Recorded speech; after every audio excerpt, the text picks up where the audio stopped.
UP के रामपुर में हो रही निकाय चुनाव को लेकर सरगर्मियां तेज हो चुकी हैं और सभी राजनीतिक पार्टी अपना दमखम दिखाने में लगी है। आज भीम आर्मी के चीफ चंद्रशेखर आजाद आजम खान के समर्थन में रामपुर पहुंचे, जहां पर उन्होंने आजम खान से बंद कमरे में करीब 1 घंटे बातचीत की। बातचीत के बाद आजम खान और चंद्रशेखर आजाद दोनों बाहर आए। मीडिया से बात करते हुए चंद्रशेखर आजाद ने कहा कि आजम खान से बात करते हुए आजम खान ने उनके सामने उनके दुख दर्द व्यक्त किए हैं। आजम खान के साथ ज्यादती हुई है। आजम खान जेल में रहे और उस दौरान आजम खान के करीबियों को आजम खान से मिलने नहीं दिया गया। आजाद ने कहा कि वो खुद से रामपुर आए हैं और रामपुर के लोगों से सपा उम्मीदवार को वोट देने की अपील करते हैं। तो शायद डेरा ना डालना पड़ता, क्योंकि उन्होंने नफरत को ही बांटा, उन्होंने नफरत ही लोगों को दी है परोस के। उन्होंने रोजगार मांगने पे नौजवानों को लाठियों से पीटा। किसानों ने जब अपने लिए अधिकार के लिए आंदोलन किया तो उनको नक्सली, खालिस्तानी आतंकवादी पता नहीं क्या अपमानित किया, लाठियाँ बजाई, कीले लगा दी।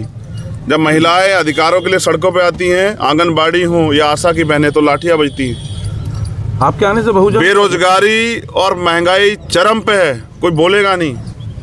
देश के प्राइम मिनिस्टर खुल के झूठ बोलते हैं, उनके मुख्यमंत्री खुल के झूठ बोलते हैं। ये सब चीज़ें जो जनता के दिल में हैं, जनता का वोट इस बात का फैसला करेगा कि ये मंत्री बड़े हैं या जनता की ताकत बड़ी है। आपके आने से बहुजन का वोट बैंक क्या बढ़ेगा इसमें? आजम खान के पुराने साथियों ने आजम खान को इस नाजुक वक्त में छोड़ के बीजेपी ज्वाइन की है, या ये पुलिस का डर है या ये अपना मुफाद है? आपने देखा नहीं, शिवपाल जी कल ही तो परिवार एकजुट हुआ, सीबीआई की जांच भी शुरू हुई, सुरक्षा भी हट गई और अब बंगला के हटाने के भी ऑर्डर आ गए। ये सब बातें स्पष्ट करते हैं कि बीजेपी ब्लैकमेलिंग की राजनीति कर रही है। आपके आने से बहुजन का वोट बैंक कितने प्रतिशत इसमें बदल सकता है समाज? मैं ये जानता हूँ कि मैं अपना काम करूँगा। जनता को तय करना है कि इस नाउम्मीदी के समय जो नाउम्मीदी बनाई जा रही है, फ्लैग मार्च करके, अन्याय करके, उनको अपनी उम्मीदों को कैसे बना के रखना है, उनको सच्चे लोकतंत्र कैसे बचाना, जहाँ वोट से तय होता है कि ताकत किसको मिलेगी। मैं अपना काम कर और पड़ गई है।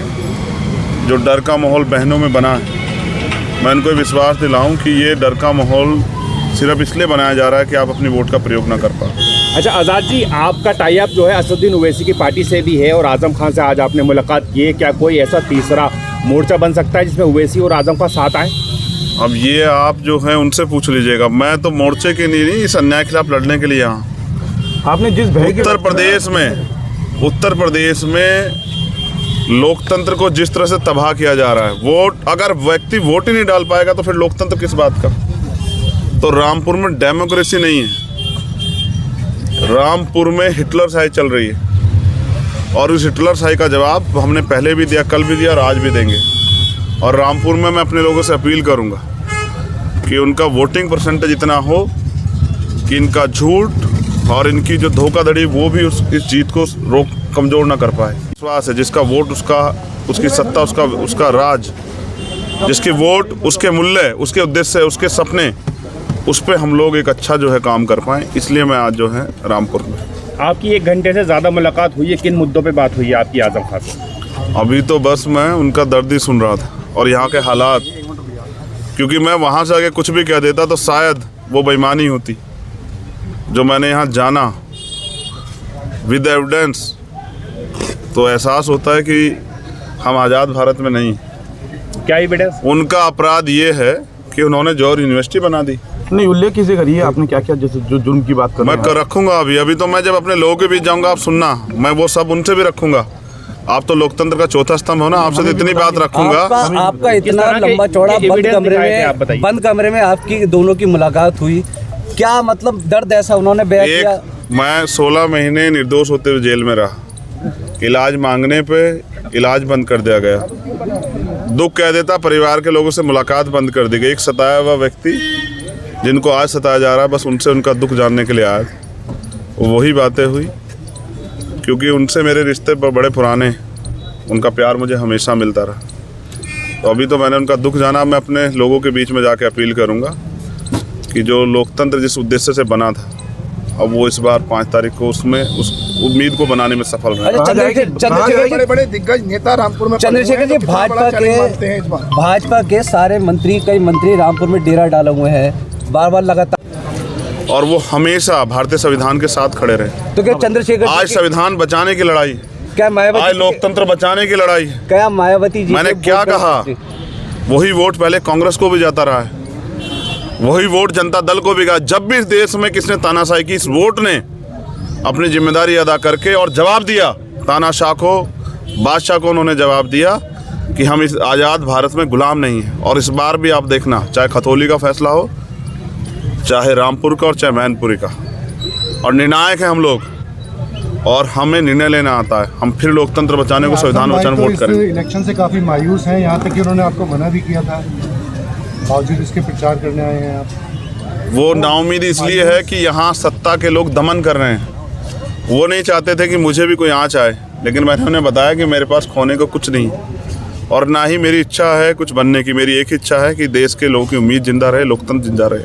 बाबा साहब ने जिन सपनों के आधार पे अपना जीवन कुर्बान करके भारत का संविधान लिखा, उसके मूल्य उद्देश्य से जिंदा रहें। और जिस तरह बीजेपी उसको बर्बाद करने का काम, सारी सरकार सिस्टम को बेच रही है पूंजीपतियों को।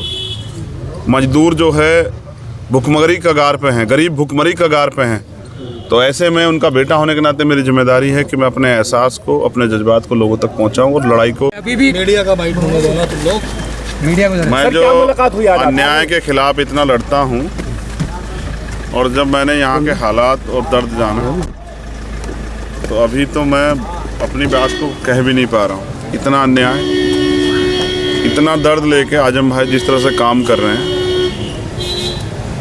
और मैं समझता हूँ कि अगर ऐसे अन्याय के समय में भी मैं चुप रहता और अपने ही काम में लगा रहता, तो मुझसे बहुत बड़ा जो है अपराध हो जाता। मैं यहाँ इसलिए हूँ कि जब मैंने इस आंदोलन में को मैंने ज्वाइन किया अन्याय के खिलाफ लड़ने के, तो मैंने इस उम्मीद के साथ और इस विश्वास के साथ खुद से ये तय किया था कि जहाँ कहीं जुल्म जाति अन्य अत्याचार होगा, मैं वहाँ लड़ूंगा।